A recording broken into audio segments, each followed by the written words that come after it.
मैं गीता झा आप लोग के सामने बरसात का गीत प्रस्तुत कर रही हूँ। चैनल को लाइक एवं सब्सक्राइब करने का कष्ट करें। नमस्कार। प्रीति मालिनी गे बार बापू जाना हम जाबे। प्रीति मालिनी गे फूल मालो ढाना हम जा। हम रहूं बाबा जी के ऊंची रे बगीचा। प्रीति मालिनी गे बार बा घूर मल बार हो रे। प्रीति मालिनी गे बार बा में घूर मल बार हो। हम हुआ माँ के घन फूल बरिया।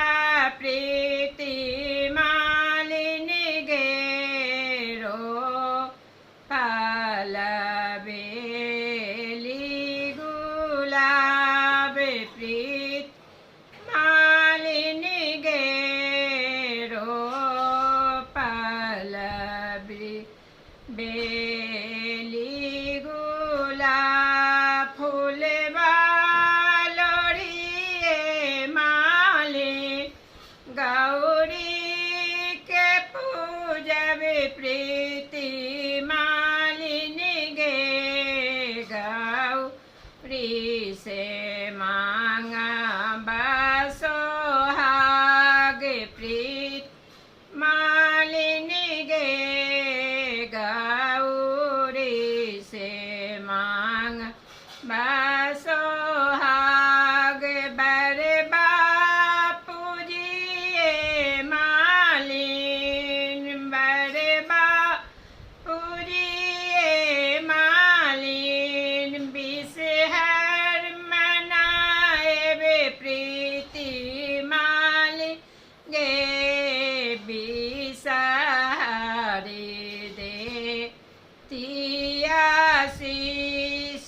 प्रीति मालिनी गे बिसहर दे तियाशीष। बिसहर के देव मालिन दूध लावा।